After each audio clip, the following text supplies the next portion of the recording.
ओम शांति। 26/4/2022 बाबा कहते हैं, मीठे बच्चे, ऊंच पद पाना है तो आत्मा में ज्ञान का पेट्रोल भरते जाओ। सवेरे सवेरे उठकर बाप को याद करो। कोई भी उल्टी चलन नहीं चलो। प्रश्न है, बाबा हर बच्चे की जन्म पत्री जानते हुए भी सुनाते नहीं क्यों? बाबा का उत्तर है, बाबा कहते हैं क्योंकि बाबा कहते मैं हूँ शिक्षक। मेरा काम है तुम बच्चों को शिक्षा देकर सुधारना। बाकी तुम्हारे अंदर क्या है यह मैं सुनाऊंगा नहीं। मैं आया हूँ आत्मा को इंजेक्शन लगाने, ना कि शारीरिक बीमारी ठीक करने। प्रश्न है, तुम बच्चे अभी किस बात से डरते नहीं हो क्यों? बाबा का उत्तर है तुम अभी इस पुराने शरीर को छोड़ने से डरते नहीं हो क्योंकि तुम्हारी बुद्धि में है हम आत्मा अविनाशी हैं। बाकी यह पुराना शरीर भर चला जाए, हमें तो वापस घर जाना है। हम अशरीरी आत्मा हैं। बाकी इस शरीर में रहते बाप से ज्ञान अमृत पी रहे हैं। इसलिए बाबा कहते हैं, बच्चे सदा जीते रहो, सर्वेश एबल बनो तो आयु बढ़ जाएगी।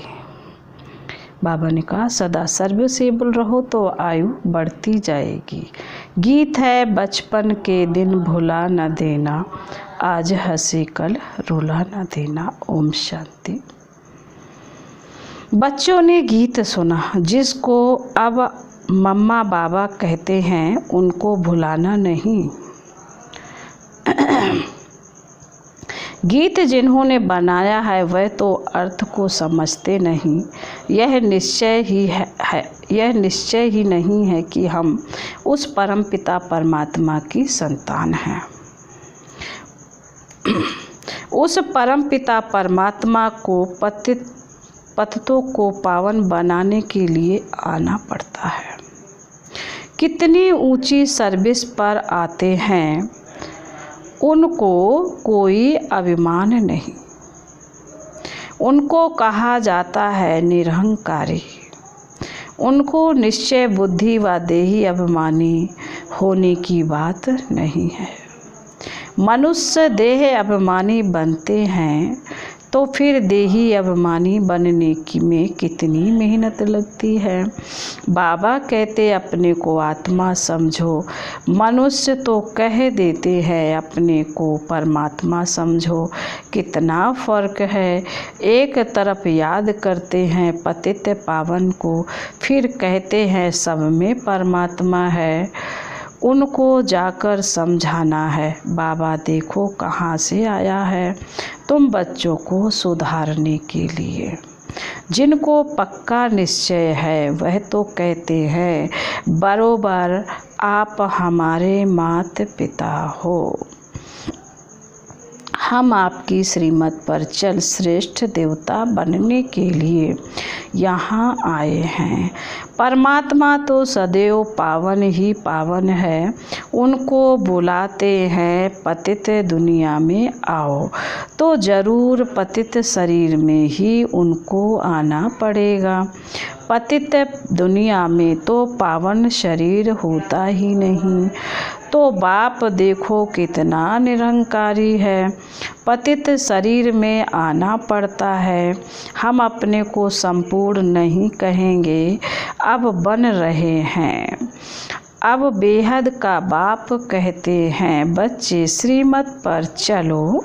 बाप श्रीमत देते हैं, सवेरे उठकर याद करो तो पाप भस्म हो जाए। श्रीमत पर नहीं चलेंगे तो विकर्म विनाश नहीं होंगे, बंदर के बंदर ही रह जाएंगे। और फिर बहुत कड़ी सज़ा खानी पड़ेगी। जानवर आदि तो सज़ा नहीं खाते हैं, सज़ा मनुष्य के लिए है। अगर बैल किसी को मारता है, वह मर भी जाए तो क्या उसको जेल में डालेंगे? मनुष्य तो फौरन जेल में डाल देंगे। बाप समझाते हैं, इस समय मनुष्य तो उनसे भी बेहतर हैं। उनको फिर मनुष्य से देवता बनना है। बाबा समझाते हैं, यह लक्ष्मी नारायण भी गीता का ज्ञान नहीं जानते, वहाँ दरकरार ही नहीं, क्योंकि बाप है रचयिता, वहाँ कोई त्रिकालदर्शी होते ही नहीं। अभी यह लोग त्रिकालदर्शी ना होते हुए भी कह देते हैं हम भगवान हैं, तो बड़े अक्षरों में लिख दो कि गीता का भगवान परम पिता परमात्मा है, ना कि श्री कृष्ण। मूल यह एकज भूल ही किसी की बुद्धि में नहीं बैठती है, ना बच्चे किसी की बुद्धि में बिठाते हैं। भारत ही स्वर्ग था, यह भूल गए। कल्प की आयु ही लाखों वर्ष कह दी है, इसलिए कोई पुरानी चीज़ मिलती है तो कहते हैं यह लाखों वर्ष की है। कभी कोई कहते भी हैं क्राइस्ट से 3000 वर्ष पहले भारत स्वर्ग था। तुम जानते हो हम भी देवता थे, माया ने बिल्कुल ही कौड़ी से कौड़ी तुल्य बना दिया है। कोई भी मूल्य नहीं है, तो अब तुम बच्चों को भी घोर अंधियारे से निकलना चाहिए। कभी कोई ऐसा कर्तव्य नहीं करना चाहिए जो तुमको भी कहना पड़े कि तुम कोई बंदर हो। मैं कितना दूर देश से आता हूँ तुम्हारे मैले कपड़े धोने के लिए। तुम्हारी आत्मा बिल्कुल मैली हो गई है। अब मुझे याद करो तो तुम्हारी ज्योति जाग जाए। ज्ञान का पेट्रोल भरते जाओ तो वहाँ भी कुछ पद पाओ, वहाँ जाकर दास दासी बनो। यह तो अच्छा नहीं है, यह है राजयोग, तो पद पाना चाहिए। दास दासी जाकर बने तो भगवान से क्या वर्षा पाया? कुछ भी नहीं। बाबा से कोई पूछे तो फट से बाबा बता सकते हैं। काम करना चाहिए इशारे से, बिगर कहे सो काम करे सो देवता, कहने से जो करे सो मनुष्य। तुमको अब श्रीमत मिली है देवता बनने की। श्रेष्ठ बनाने वाला बाप कहते हैं कि प्रदर्शनी में बड़े बड़े अक्षरों में ऐसा बोर्ड लगा दो तो सबकी आंखें खुलें कि श्री कृष्ण भगवान नहीं है, वह तो पुनर्जन्म में आते हैं। वह समझते हैं श्री कृष्ण जन्म मरण में नहीं आते हैं, वह तो हाजिर हजूर है। हनुमान का पुजारी कहेंगे हनुमान हाजिर हजूर है। यहाँ तो एक ही बाप से वर्षा लेना है। गीता का भगवान हीरे जैसा बनाते हैं, उनका नाम बदलने से भारत का यह हाल हुआ है। यह बात अर्जुन यानी अभी इतनी जोर से समझाई नहीं है। ज्ञान का सागर तो एक ही है, वही पतित पावन है। वो लोग फिर गंगा को पतित पावनी कहते हैं। अब सागर से तो गंगा निकली है, तो क्यों नहीं सागर में जाकर स्नान करें। उनको समझाने के लिए बच्चों में परिस्तानी गुण चाहिए, सबको समझाना चाहिए। हम तो बाप की ही महिमा करते हैं, निराकार परमात्मा को तो सब मानते हैं, परंतु सिर्फ सर्वव्यापी कह देते हैं। कहते भी हैं हे राम हे परमात्मा, माला फेरते हैं ना, ऊपर में है फूल।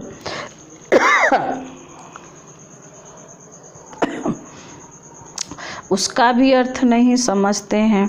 फूल और मेरु युगल दाना, माता पिता प्रवृत्ति मार्ग है ना। रचना रचेंगे तो जरूर माता पिता चाहिए, तो इन द्वारा बैठ लायक बनाते हैं, जो फिर माला सिमरी जाती है।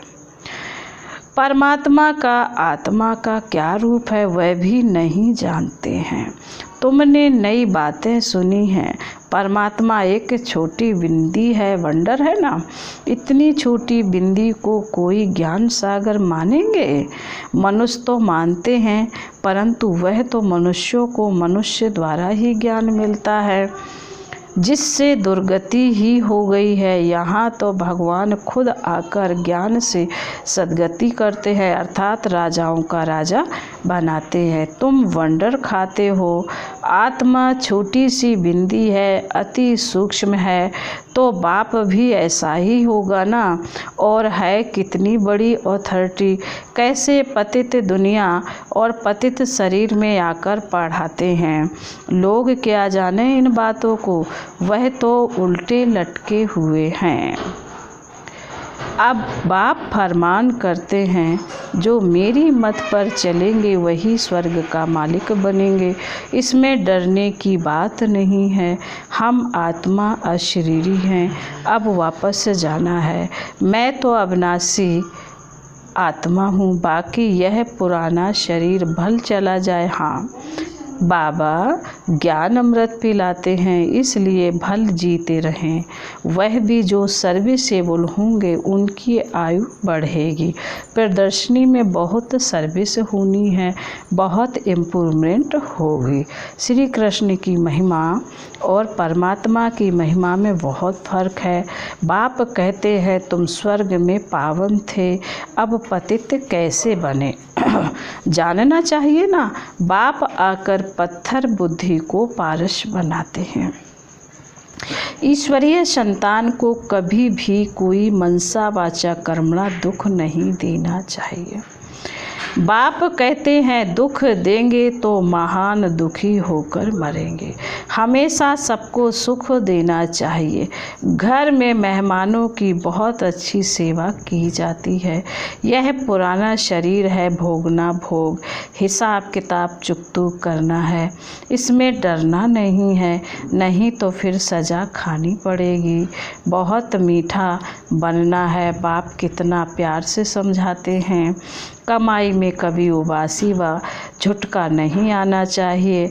बाप कहते हैं मुझे याद करने से तुम सदा निरोगी बन जाएंगे।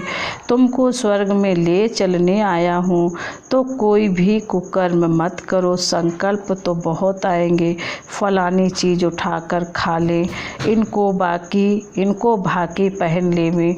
अरे बाप तो बच्चों की जन्म पत्री जानते हैं, इसलिए मैनर्स अच्छे धारण करने हैं।